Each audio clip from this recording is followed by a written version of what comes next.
Let's talk about this. I mean, this is a big, big deal. The FTC, they had announced, I guess it was a year ago or so, Mhm. maybe 9 months, that they were going to start the process of finalizing or establishing this rule. What is the rule? What is their authority to do so? Yeah, it goes back to the beginning of 2023, actually, is when they proposed this rule to ban non-compete agreements. So if non-compete started as a way to protect and preserve corporate trade secrets, really, among senior executives in various fields. They said, you know what, you can't go to our rival and tell them everything that we do, and then give your new company an unfair advantage. That was the idea. Now there are other trade secret laws that restrict that, but these agreements sort of became somewhat standard in among senior executives. And over the last 20 years, they have bled into all sorts of different occupations, as ridiculous as dog groomers, as short order cooks, as janitors. Uh, Fast food the restaurants sometimes will do this fast as food well. restaurants, um, as if there is just a tremendous amount of trade secrets that you get by grooming a dog, that you are giving your new business an unfair advantage for. Roughly 30 million people in the United States work under non-compete agreements That's or some variation thereof. insane. Uh, yeah, Because absolutely. I mean, that seems like it's probably like what, 20% of our workforce? It's more like 30. It's an incredible number. And according to I mean, why is this done? It's very clear. It's a wage suppression tactic. If you can't, by your own contract, go across the street to a competitor of your business, then your business doesn't have to worry about that competitor offering you more money Right. for your labor. It's a version of what we call monopsony. It shrinks the pool of buyers of labor, the pool of companies, employers, for your particular skills and talents. And it's nothing more than wage suppression. It's also bad for the economy. I mean, I live in a state, California, that actually made non-competes illegal in the 1800s, made these kind of agreements illegal. And it also happens to be the home of Silicon Valley and a tremendous amount of innovation in this economy and high incomes, because engineers and folks that work in tech do not have to worry about this. And so this is where these businesses have traditionally been located. It makes it easier So to start a new business, in other words, because absolutely, you don't have to go far because it's not a afield to lead find. weight. Right. It's not a lead weight on competition. And so um, so what the FTC did is they put out this proposed rule in January of 2023, and they sought comments. They got over 26,000 comments. 20 over 25,000 of those were positive, I saying can't do the yes. math on that, but that seems like overwhelming It's a majority. significant amount, yeah, and saying that this is a real strain on my career, my livelihood, my life. And so a couple weeks ago, the FTC came out and said, we're going to ban all these non-competes. The only ones that are still going to be enforceable are ones on senior executives that were already in place before the ban. New And so executives will not. there's no new, No. that's amazing. I mean, I'm just looking at some of the IMs we got. My ex-girlfriend was under a non-compete agreement for her job of Brazilian waxing. Yeah. Someone else says, my wife was a dog groomer and used to work for PetSmart. We had to move to a different state to start her grooming business after PetSmart threatened us. I mean, And another way they do this is through something called training repayment agreement provisions, where in the contract it'll say, "Oh, you can go across the street to PetSmart, but you owe us all the money that we spent on you as a worker teaching you how to groom dogs. And by the way, it comes to $50,000 or some ridiculous amount. So in the initial rule, these weren't totally banned, but it's much stronger now in the final rule that these trap agreements, these training repayment agreement provisions, are going to be severely restricted under this new rule. I mean, it is amazing to me that we had 30% of the workforce under these type of restrictions and never, ever heard about it. I mean, Right. Like obviously, like I've heard about it a little bit, but it's not anything that's talked about in general. And it has been a huge wage suppression tool. I mean, that's why I had everybody here sign one, because I didn't, that was the best way to keep them from doing other shows. Absolutely. So yeah, nobody listens to the show. So I'm saying these guys. No, why would they? They're busy. They're busy on the internet. So the FTC estimates that the annual change in pay because of this ban will be $300 billion a year. That's amazing. $300 billion a year in compensation that will now properly not stay in profits, but will go to workers because they have more bargaining power. How? Unless. Well, I was just about to say, how is it that the populist Republican Party or its patrons at the Chamber of Commerce will stop this? I mean, interestingly, there is bipartisan support for non-compete bans on Capitol Hill. When this came out, Matt Gaetz labeled himself for not the first time as a conservative who's a supporter of Lena Khan, the chair of the FTC. And there are bipartisan bills in Congress. However, the group that you correctly designated that doesn't like this is the business community, because they like that $300 billion to be able to keep that to themselves rather than having to distribute it to their workers. So, well, it's also, I would imagine it's also not, and I just want to just, make this point clear. It's wage suppression, but it also is a serious tool of control, because not only are you not having to pay your workers more, they're having to take more crap from you as a boss, because they have less options. That's it. Bottom line. Even if they went across the street for the same amount of money, but maybe they had better hours or they had more respect none of that is a threat anymore, because you've locked them in. You're not going to be able to do what you can do because I've just signed you up, and you're basically, I mean, on some level, it's sort of like indentured servitude. They have fewer options, and also because of the effect on startups, the inability for startups to get the talent they need to start new competing businesses, it's a tool of market power. It's a tool to keep incumbent firms free of competition from nascent competitors. So there are a variety of reasons why the Chamber of Commerce, in particular, would be very interested in keeping this arrangement under the status quo. So it actually started right before them. It took the Chamber of Commerce all of one day to file a lawsuit. Surprisingly, where do you think the lawsuit was filed, Sam? Well, I'm going to guess it was probably like in the Fifth Circuit federal courts or somewhere around there, right? Was it? Yeah, it was actually in Texas, where this apparently is a big problem. Oh, wow. That's amazing. Because the day before the Chamber of Commerce's lawsuit, just hours after the non-compete ban was put into place, finalized by the FTC, a company called Ryan LLC, which is a real piece of work company, they filed their lawsuit a day earlier. Now, the lawyer that was designated to file that lawsuit, their chief counsel, is a guy named Eugene Scalia.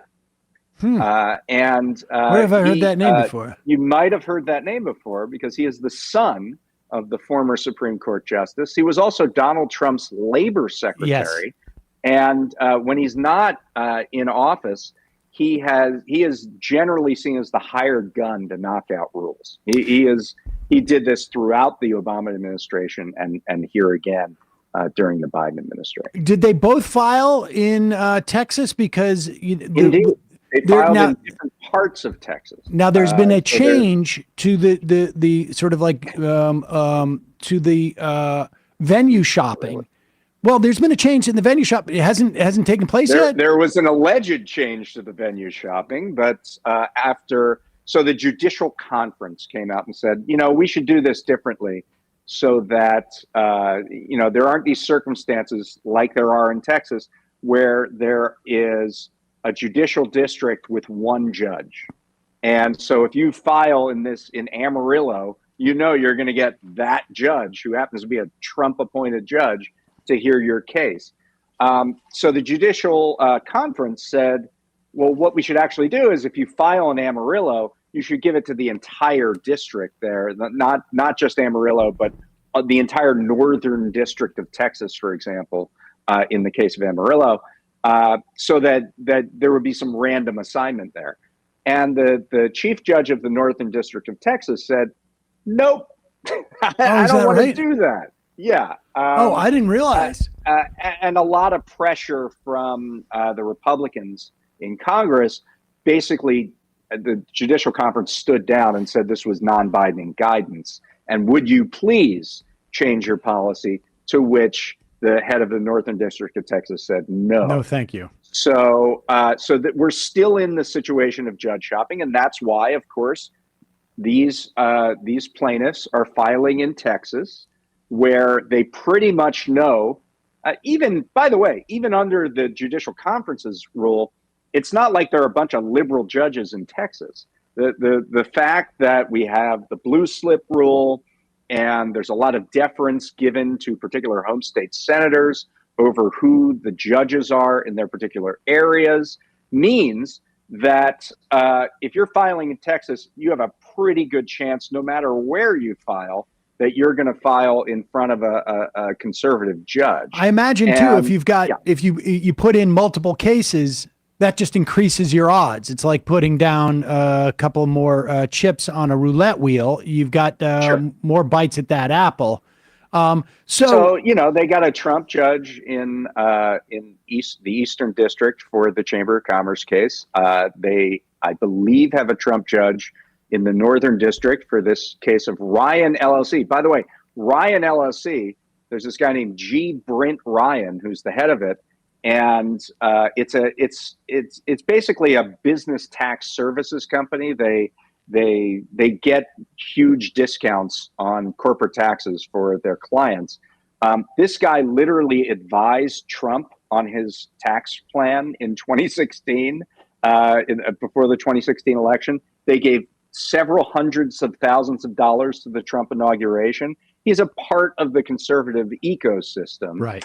And then he hired Trump's Secretary of Labor to file this case in the jurisdiction. Now, so it was in Texas.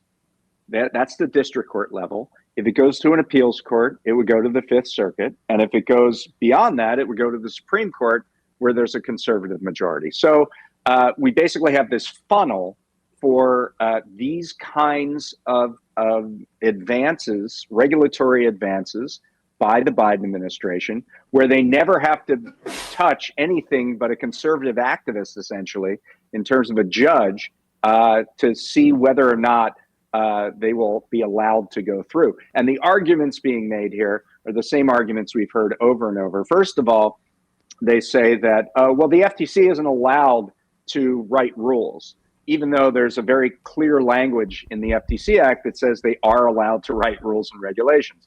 And then in the same breath, and this is true in both of the lawsuits, they say they're not allowed to write rules. But even if they are, they're not allowed to write this rule, because this rule is a major question. And $300 billion, it means it's a major question doctrine, which is, just to remind people, this is a doctrine that is significantly young, about the same age as my daughter, Yeah. who is a freshman in college, and not even really that old.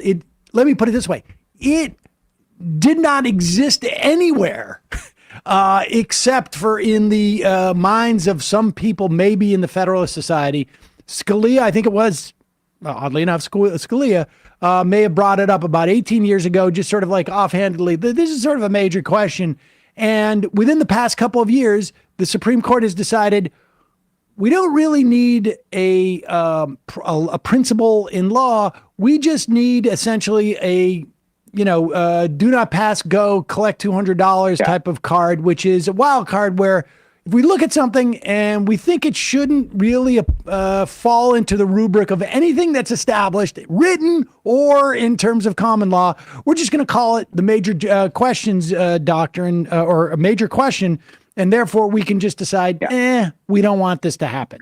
The specific thing they say is that, if it's such a big rule, then Congress should have said very specifically what it is they wanted done. You can't have the regulatory agencies make those determinations. Now, I mean, the funny thing is that the FTC was put in place because there was a feeling in Congress at the time, this is in the early 20th century, that the Sherman Act, the antitrust laws, were not working because they were getting into the courts and it was a slow process. And so they said, what we want to do is create an agency that has the ability to enforce these things and keep up with the innovations of business in their various practices. That's literally why the FTC exists, is because Congress said, we need to put these major questions of the evolving state of American business in the hands of an expert agency. I mean, that's the same theory exists for something like the EPA and saying, we want a Clean Water Act, and we're not going to know the new chemicals that corporations decide they need for their business practices and dump it in the river. And of course, we can't be in the business of like sitting there with a test tube every day and voting on the latest poison that they're putting in the river. The same theory. Yes, exactly. The other funny sidelight here is that where Scalia enters this picture is his version of this doctrine is, well, if a law hasn't been used in a while, then it shouldn't be allowed to be used. Essentially, he said, and the way he phrased it is, we shouldn't hide elephants in mouse holes. This was the Scalia statement, very, very wise Scalia statement that was in one of these particular cases. In the Ryan LLC lawsuit written by his son, he quotes that. So he's quoting his own dad in saying that, which is a ridiculous notion. Like somehow that laws have a time limit, that if you don't use them, that they blow up like they're a bomb or something. This has no real meaning in any kind of real jurisprudence except for at the Supreme Court right now. And particularly at a Supreme Court that basically says we're going to determine the meaning of today's laws based upon what they were 250 years ago or something, or what the context in which they were drafted. All right, so let me ask you this. Has this rule gone into effect and can be stopped by it being enjoined in one of these district courts in Texas, which is the way they've been doing it? Like, so today, are these contracts null and void as far as the FTC is concerned, or what?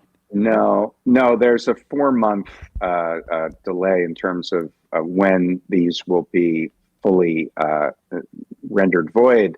And so in that time is the ability for an injunction.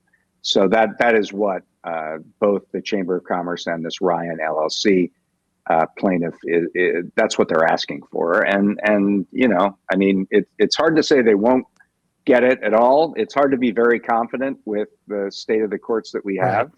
I think the FTC has a very good case to make that they prepared for this for a while. And there's a larger thing going on here, which is Lena Khan, even before she got to the FTC, wrote this paper with Rohit Chopra, who was at the time on the FTC, saying the FTC has all this rulemaking authority and they never use it. It was basically dormant rulemaking authority for 40 years. Basically, they stopped in the late 1970s. And so she wrote this paper with Chopra and said, you know, actually, the FTC has the ability to do this, and they should take this action if they see unfair methods of competition, which this, you know, a non-compete rule certainly sounds like an unfair method of competition, that they should make, instead of going on a case-by-case basis, having to adjudicate every example of this and apply it to the unfair methods of competition rule, they should make a blanket bright line rule that says, no, you can't do this. And then they enforce it after the fact. When Khan got into office, they wrote up a policy guidance statement that said, we have the ability to write these rules. And here's all the reasons why. And we're going to show you. And in the DC circuit, there was a ruling in the 1970s that said, yes, the FTC has the ability to make these rules. And they did make these rules throughout the 60s and throughout the 70s. And then they just stopped. But so then the non-compete became the first test case of this. They're like, we're going to pick an egregious set of behaviors, and we're going to write our unfair methods of competition rule around it, and we're going to dare the other side to try to get rid of it, because it's incredibly unpopular to say I'm for non-compete rules, right? So this case really is going to determine whether or not the FTC has rulemaking authority at all, and if they do, they can use it in a whole host of other contexts. So banning exclusive deals where you say, I'm going to make a contract and you're a sole source on it. So maybe, the potential legislation we saw around big tech where they self-preference their own products. Yep. That could be seen as an unfair method of competition. The FTC could write a rule saying you can't self-preference. So all of this rulemaking is contingent on this surviving this court challenge. And so that's why it's even more important than just non-compete. I mean, in some instances, it sort of feels like that's actually the actual story here for the chamber. This is for the chamber and for, Ryan LLC and whatever the conservative movement and corporate movement is. This is the idea that it's about non-competes is secondary to the idea that we can incapacitate the FTC from doing any rules in any time in the future. And that's the real principle that they're fighting on.